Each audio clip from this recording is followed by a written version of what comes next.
Good evening, everyone. This is Elaine Wilmore. Welcome to the International Council of Professors of Educational Leadership, formerly known as NCPEA. When we were in CPEA, we were known for many things. We trailed across the country, we camped out, we slept in hot dorm rooms. We have done just about all of it. But now we're big boys and girls, and we've become international. And we welcome you this year to our first virtual conference. My topic this year is High Impact Study Skills for Diverse Pre-K Subgroups. And our objectives for this study were twofold: to determine study skills that have been used successfully by current teachers in the field across various ages and subgroups, and to increase student learning across subgroups through the identification of successful study skill techniques to help close the achievement gap.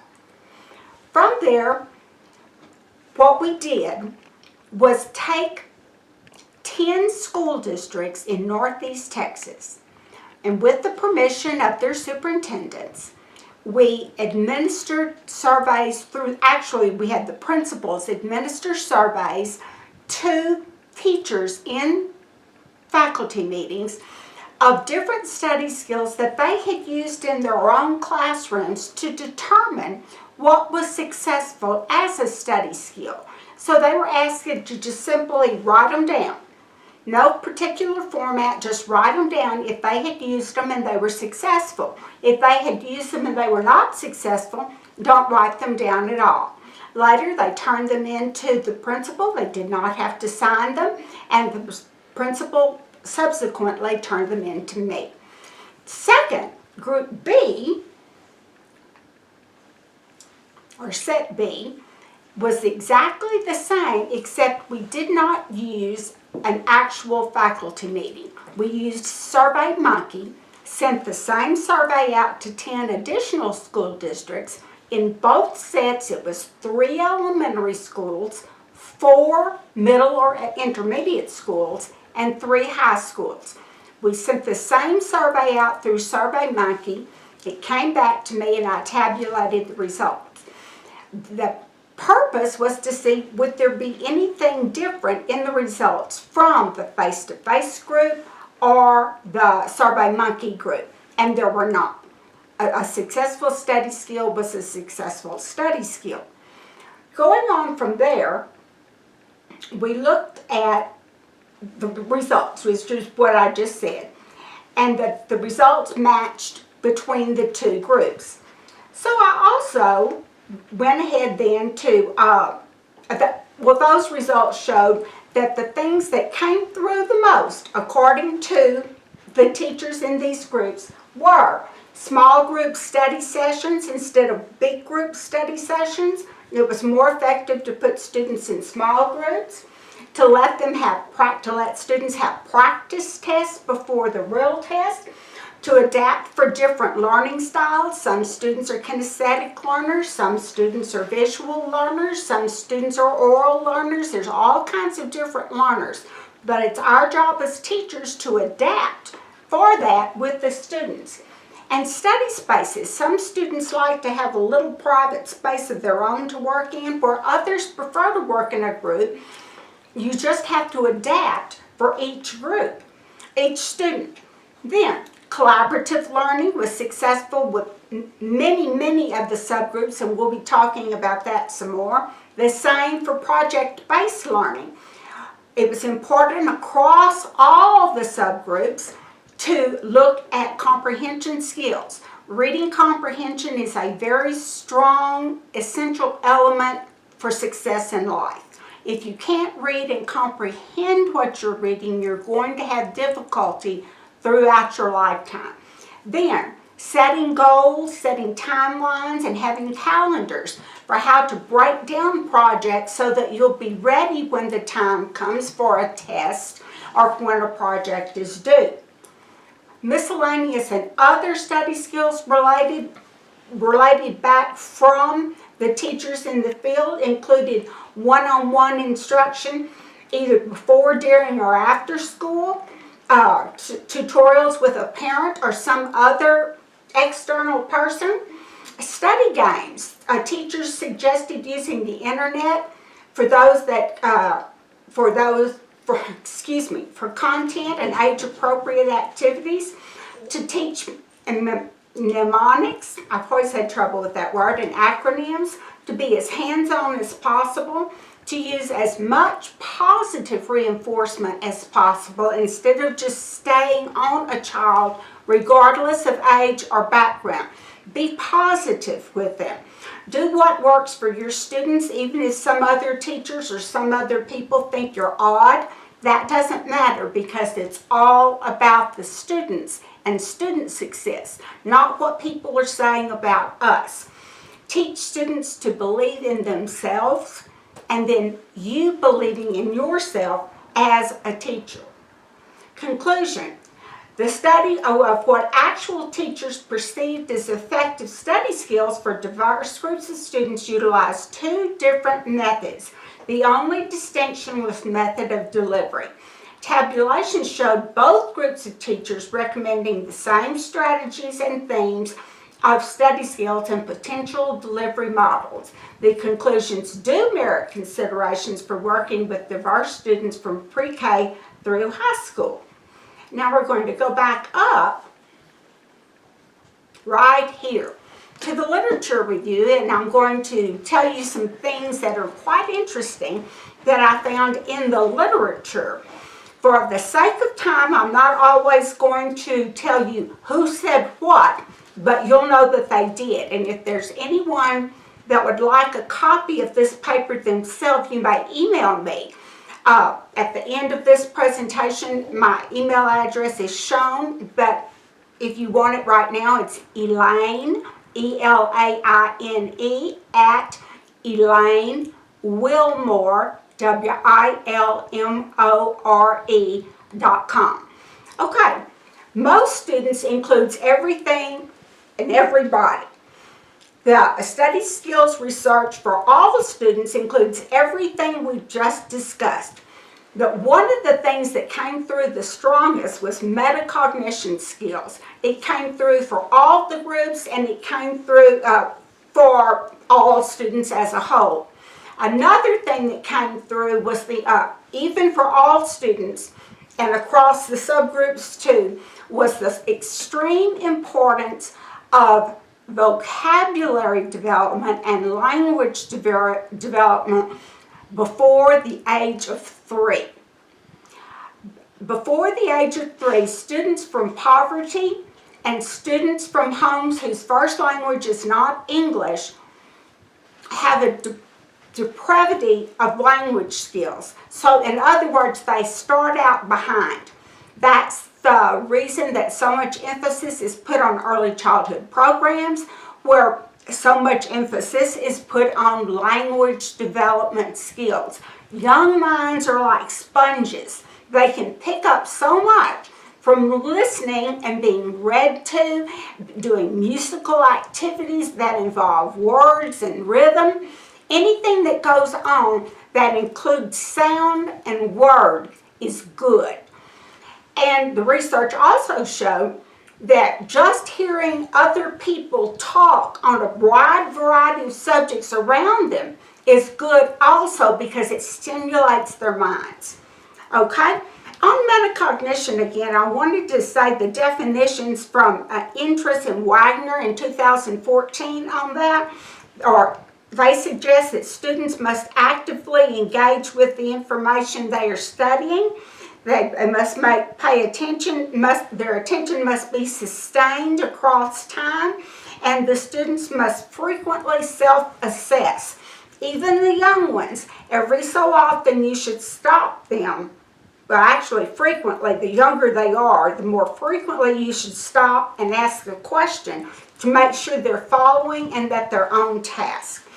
Okay, actively engaging, using pictures or a study partner or pictures in games. All of these are good for all students in all groups.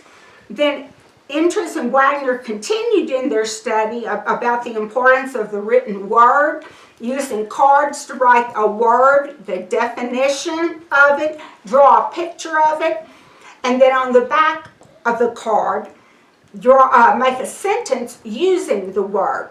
They also talked about crib sheets, which we would call like a study sheet that's not more than one page, that holds all the important information on what they're studying. It's sort of like would call a cheat sheet, but it's a cheat study sheet. Going on, next we have the diverse and underpopulated, I didn't mean to do that. The diverse and underrepresented populations. And I told you about under age 3 and what that can be. And the majority of pre-K programs are designed to serve disadvantaged students and English language learners. Children living in poverty are at a distinct disadvantage starting out.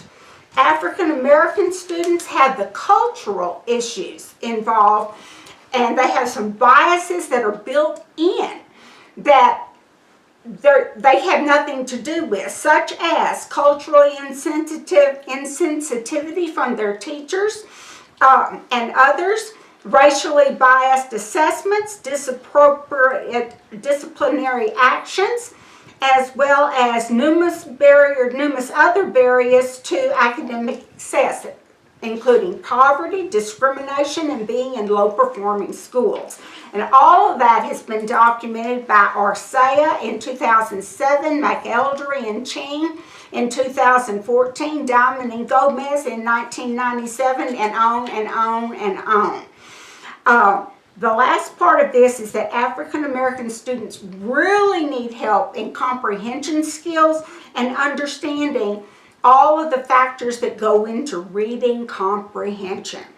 Going on from there, Brown studied and found that incorporating cultural artifacts from the African American students' history and background is a helpful thing in helping them to associate with whatever it is that they're studying.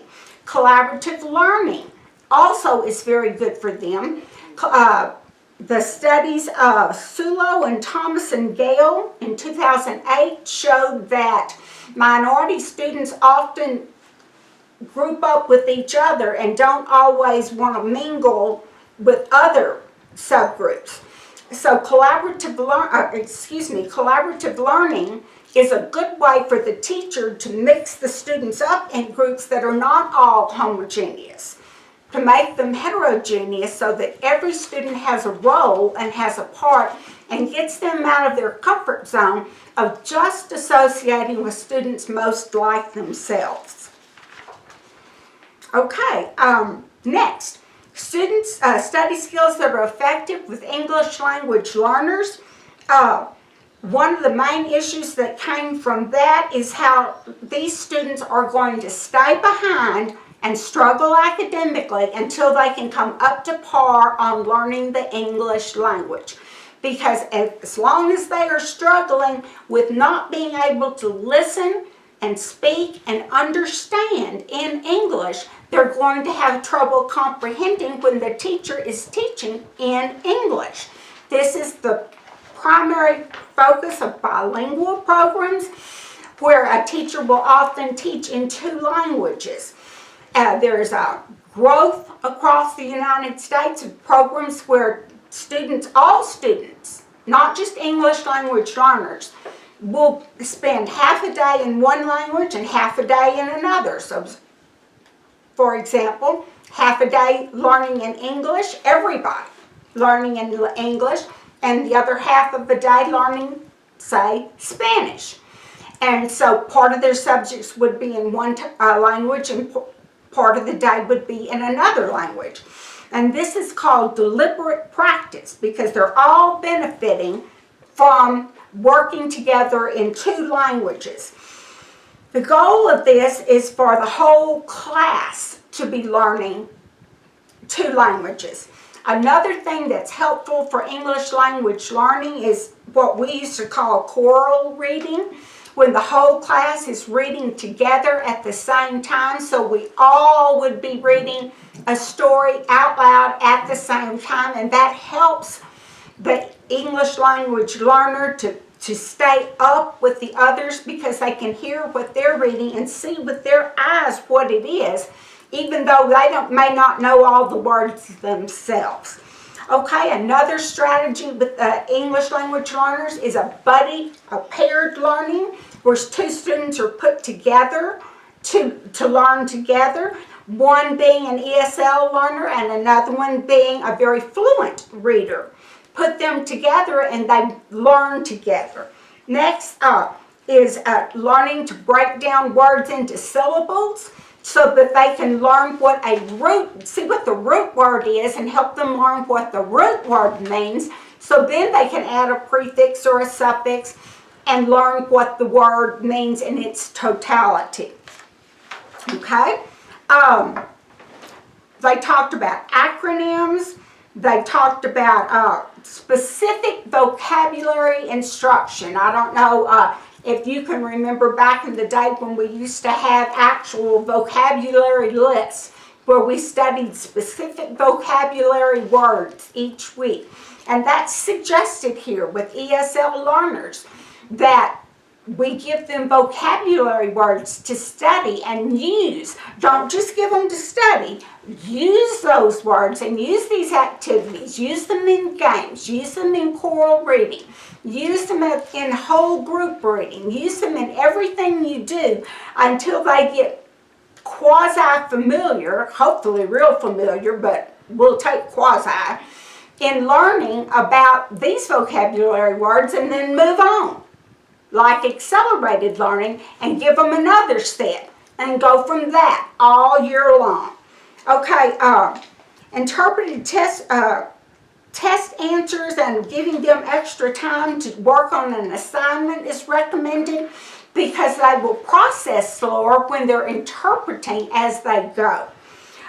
These students particularly need benefit from, and this is really true for all students, but these students particularly benefit from praise because they're trying to learn what everybody else is learning and learn a language at the same time.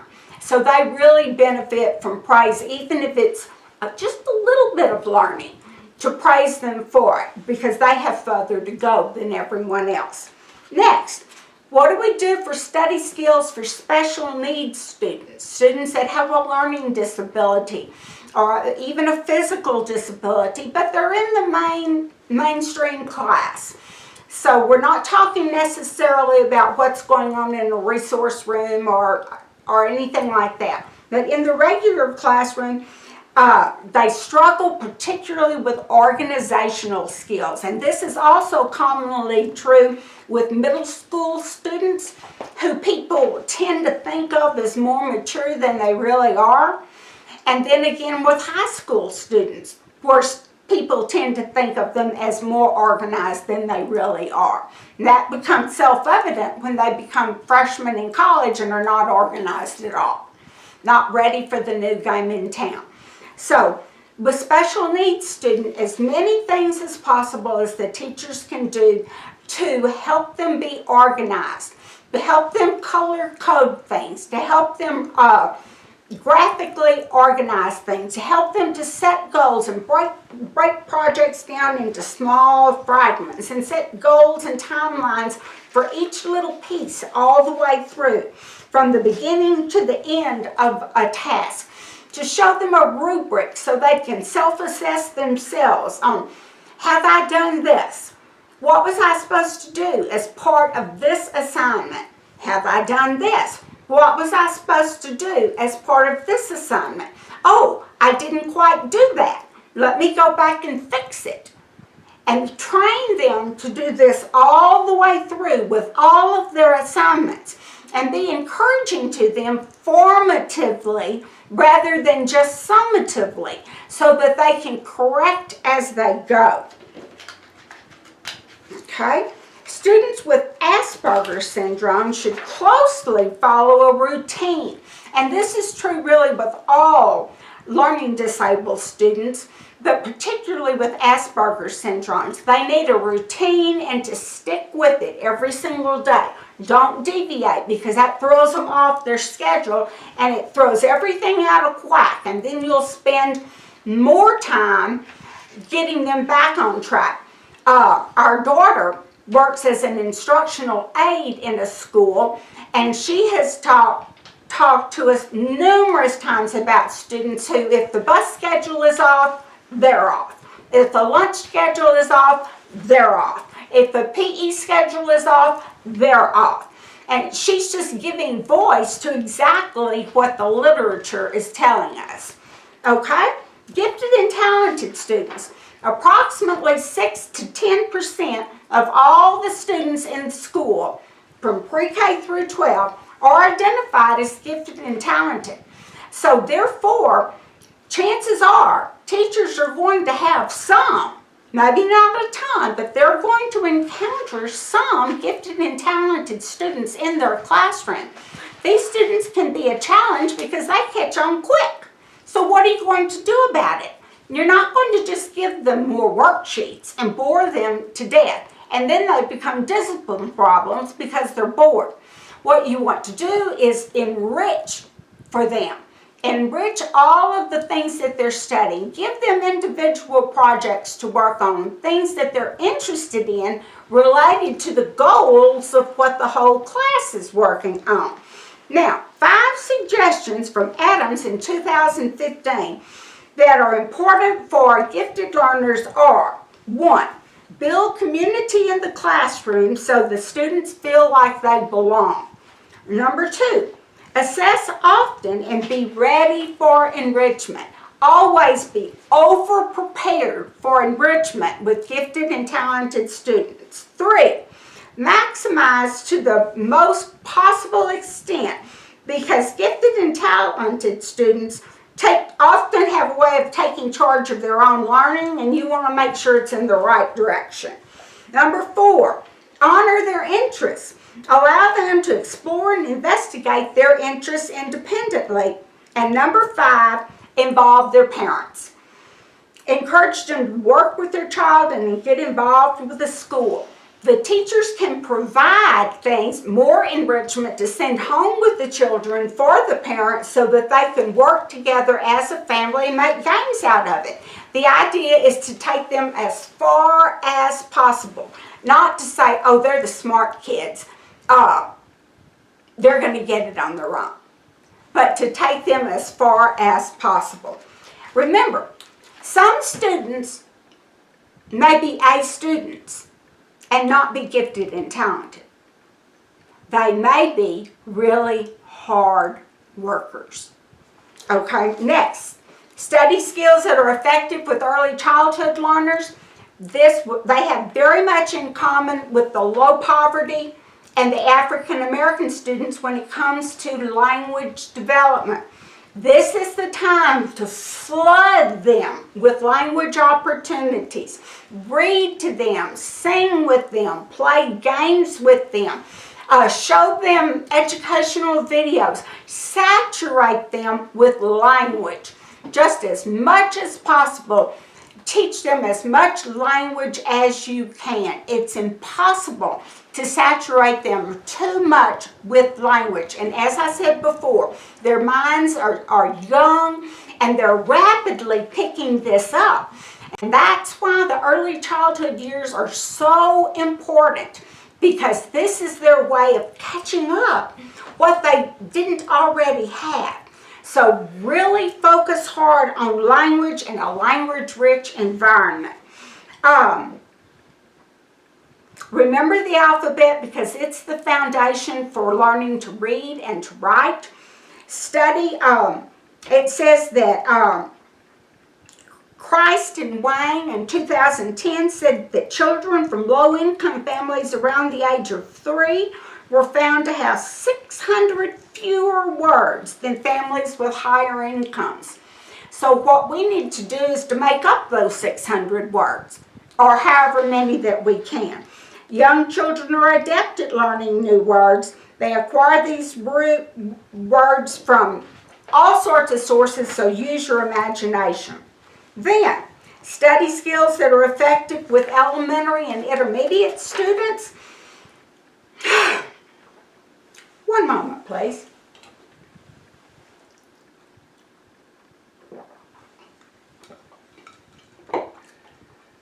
This is called fighting a clock. Okay. During the elementary and intermediate school years, the student's ability to manage time and other resources to complete an academic task successfully is a primary chore. And that's all part of study skills and organizational skills. By this age, the organizational skills are coming in here and becoming a close tie-in with study skills. Giving them a specific task and helping them to organize for it. Getting all the supplies that they're going to need for a certain assignment or project. Having them all out and ready so that they'll have everything that they need right at their fingertips and don't have to go running all over the room looking for something. Participating in daily routines. Strategic note-taking. Beneficial prompts from the teacher when they're asked a question and they don't seem to quite know the answer.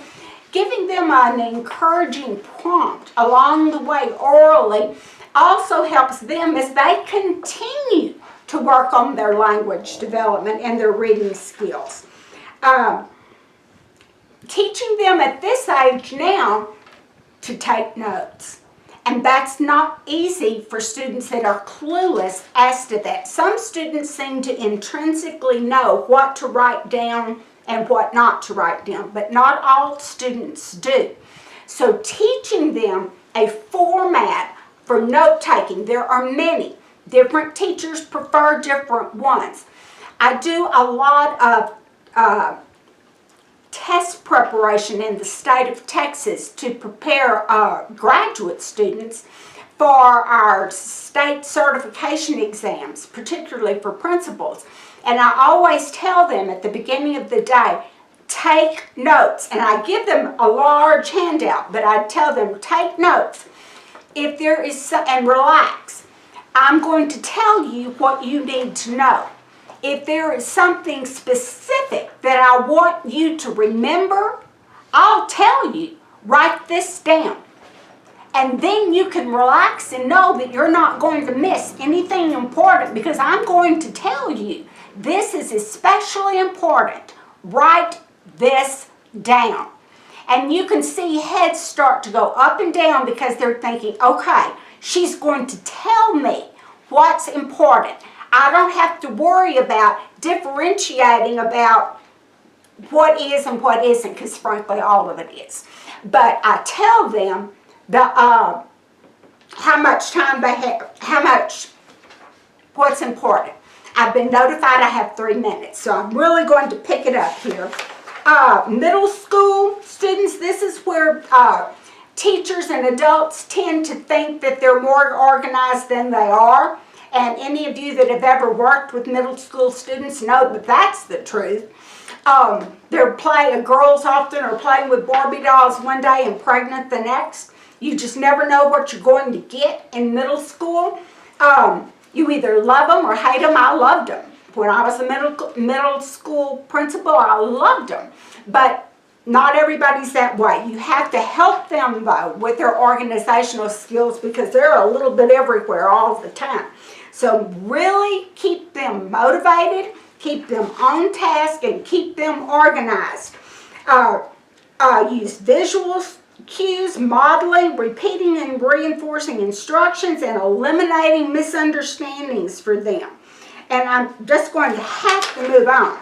High school, continue developing their metacognitive skills. Keep things relevant to their lives or they'll just tune out. They'll just plain tune out. In high school especially, they have to know that something's relevant to them or they're going to be bored silly. They're not going to do well, and the next thing you know, they're dropping out. So work on that. Make sure that you keep them organized to the nth degree when you can. Now, I'm going to give you 5 points from Schofield in 2012 about helping them develop their metacognitive skills. 1, Plan and describe the objective explicitly. 2. State the cognitive skills necessary to complete the task. 3. Clarify the learning goals. 4. Make links to prior learning. And 5. Rhetorical questioning, going back and forth. Okay, now we're through that. And the conclusions. This study, as you know, took place between 2 different sets of teachers, one in a face-to-face survey, the other through SurveyMonkey. The results were similar, and we went over the same actually, and we went over those at the beginning of the presentation. We followed that up with what the literature said, and with that we noticed that it matched with what the teachers had said. For future study, it's recommended that this study be replicated on a larger scale with many more school districts rather than the 20 involved in this study, so that we will have a continued improvement of study skills and delivery methods for greater student learning success. I did want to tell you that since I had presented this to be considered for presentation here, it has been published in the Educational Leadership and Administration Teaching and Program Development, Volume 32, 2020. Any of you that wanted to could look it up there, and you will have access, I believe, to a hard copy of the PowerPoint that has that in it. And also in that PowerPoint has my name, how to reach me, my email address, my website, my phone number. Please feel free to call, or if you want to collaborate on studies like this, just let me know. Teaching study skills doesn't just happen. It has to be a concerted effort, and we're the ones driving that ship. Thank you so much for choosing this session at ICPEL. Thank you.